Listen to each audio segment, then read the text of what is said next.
Hello and welcome back to another video. Today we're going to be taking a look at the state of Georgia and whether or not Georgia is likely to split its ticket in November's midterm elections. And basically what that means is whether or not Georgia is going to re-elect Democratic Senator Raphael Warnock and at the same time re-electing Republican Governor Brian Kemp. So we're going to take a look at both of those races, the polling in those races, as well as the dynamics at play in them, as well as looking at some previous Georgia elections over the past decade to kind of analyze whether or not Georgia is a state that tends to split its ticket and ultimately determine whether or not it's likely that a Democrat wins the Senate race and a Republican wins the governor's race. So we'll take a look at all of that in just a second. But first, if you're new to the channel, please consider subscribing down below and liking this video if you enjoy.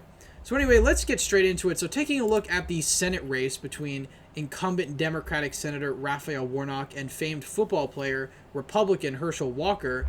At first, it seemed that Herschel Walker had the advantage in this race. We can go back to the spring of 2022, this year, all the way back to March of 2021. Herschel Walker was leading in most of the polls during this period. Then some sort of shift happened. Raphael Warnock started to have the advantage in a lot of these polls from about late April all the way to late July, and now the latest polls we have out of Georgia have Herschel Walker up ahead. So ultimately what that really tells us is this race is a pure toss-up. Raphael Warnock is still leading in the aggregate by about 1 point. According to RCP, he's leading by about 1.7 according to FiveThirtyEight.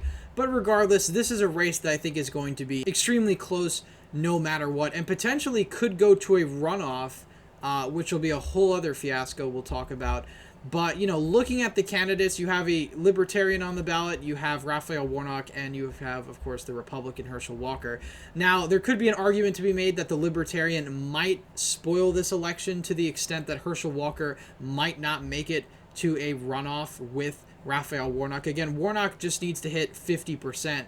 Either of the candidates need to hit 50%, but even if Herschel Walker gets 49.9, it's not enough. Again, we could go back to the 2020 elections real quick and take a look at David Perdue's performance in the state, because he was somebody that, had Georgia not had a runoff system, he would have been in the United States Senate today. He got 49.7% of the vote. He beat Jon Ossoff by about 1.8 percentage points, and yet he still ended up losing because of the runoff race. And this is something that very well could happen to Herschel Walker in 2022. He really needs to get that 50% threshold to sort of guarantee his seat, because again, if it goes to a runoff, who knows what the energy factor is going to be in those runoff elections. Again, the conventional wisdom prior to 2021 was that Republicans were going to do better because they tend to turn out more during these races, and ultimately, looking at the 2021 election results, that wasn't the case. So looking at the Senate race, it's a pure toss-up at this moment. Raphael Warnock is the incumbent, therefore he has a slight advantage. But 2022 is not expected to be as blue of a year as 2020 or even 2018, and I think that's something that will end up helping Herschel Walker. Now, if we take a look at the gubernatorial race, there is a very different dynamic at play. Brian Kemp and Stacey Abrams are in for a rematch election, and this time Brian Kemp is the clear favorite to win re-election. Again, depending on what aggregate you look at, Brian Kemp is either up by 5.1% or as little as 4.6%. But nonetheless, all of these margins are really outside the margin of error. So even if Brian Kemp massively underperforms, he's still likely to win re-election by about a point or two. Looking at all of these polls, Brian Kemp, really to his credit, again, he's had some problems with the further right MAGA base of the Republican Party, that segment of the party, and yet he's still leading Stacey Abrams by a decent amount. He's led in every single poll. In the latest polls, he's up by 4 to 7 points. So he has considerable leads for a Republican in a state that has been trending towards the left. So in this case, it looks like Brian Kemp is in a strong position to win re-election. Again, even despite all of the problems that he was having with the base post the 2020 election and whether or not he could have done things or couldn't have done things and things like that. But ultimately, I think Brian Kemp is a clear favorite.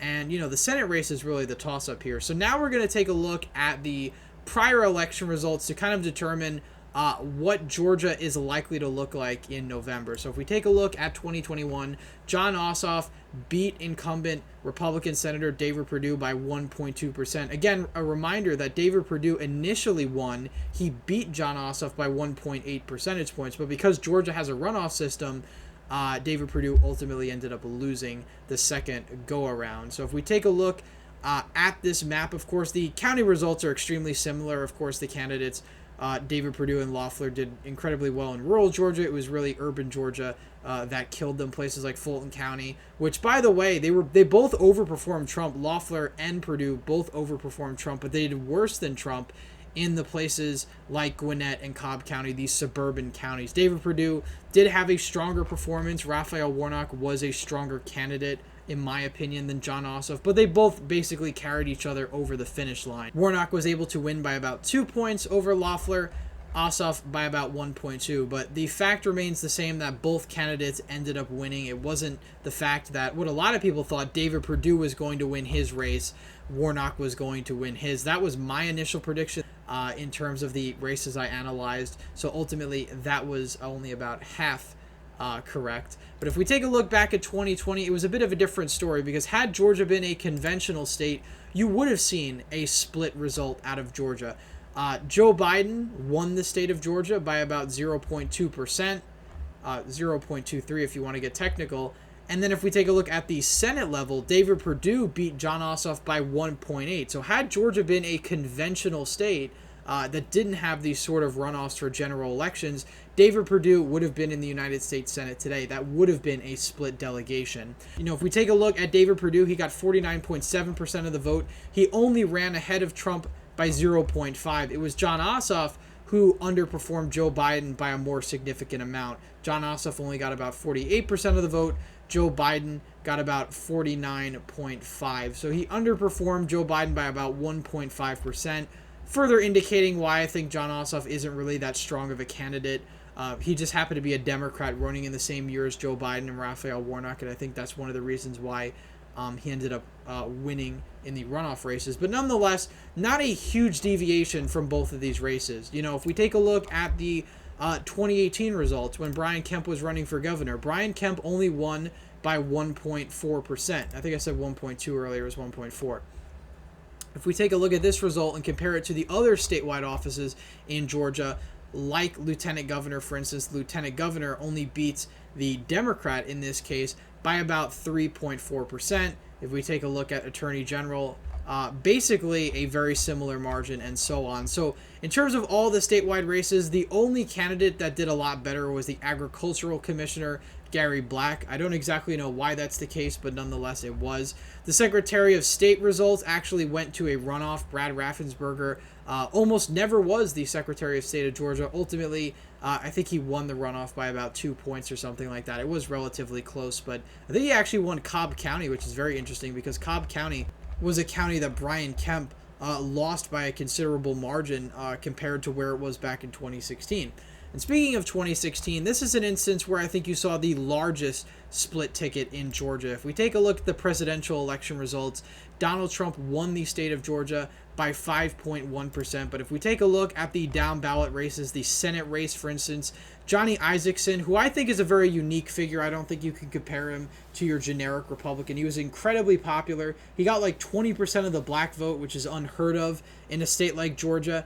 And ultimately, he ended up winning the state by about 13.8%. And he got incredible margins in places like Fulton County, Cobb County winning by 11, Gwinnett County winning by over 4. So he was just incredibly strong of a candidate.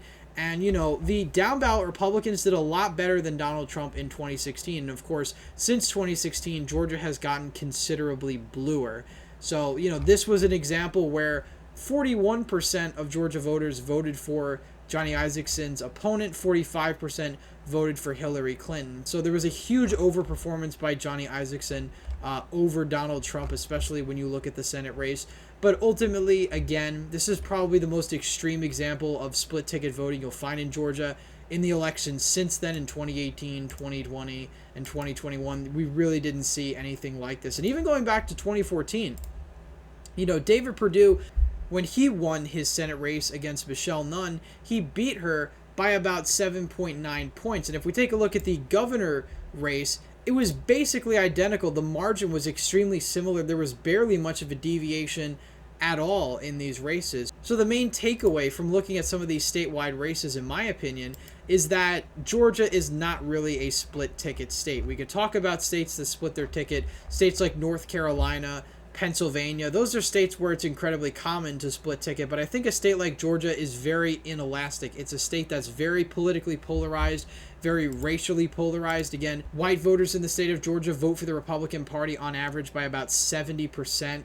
I think black voters, it's about 96% in favor of the Democrats. They make up about 25% of the electorate or so. An incredibly polarized state. And it's one of the reasons why, even in very good years for the Republican Party, Georgia actually voted to the left of where it voted for Mitt Romney back in 2012. So it really is a state that in some ways sort of defies national trends. I mean, in 2018, Brian Kemp won the governorship. Using that logic, you would imagine that he would have done, Donald Trump would have done better in 2020, and that ultimately wasn't the case. And that was one of the reasons why I actually had Georgia going to Donald Trump in 2020. It was the only state I predicted incorrectly in my 2020 prediction video.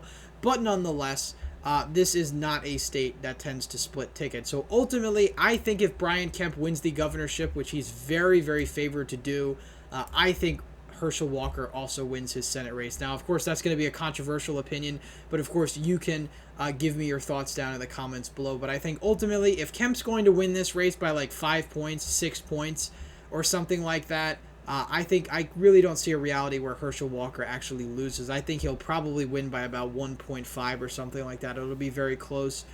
He will slightly overperform in the rural areas and potentially even the suburbs around Atlanta, but ultimately, he will do worse than Brian Kemp, but I think he'll still end up winning. So anyway, that's it for today's video. Please leave a thumbs up if you enjoyed, subscribe to the channel, hit the bell notification so you don't miss any more videos I put out. And as always, again, thank you all for watching, and I hope to see you in the next one.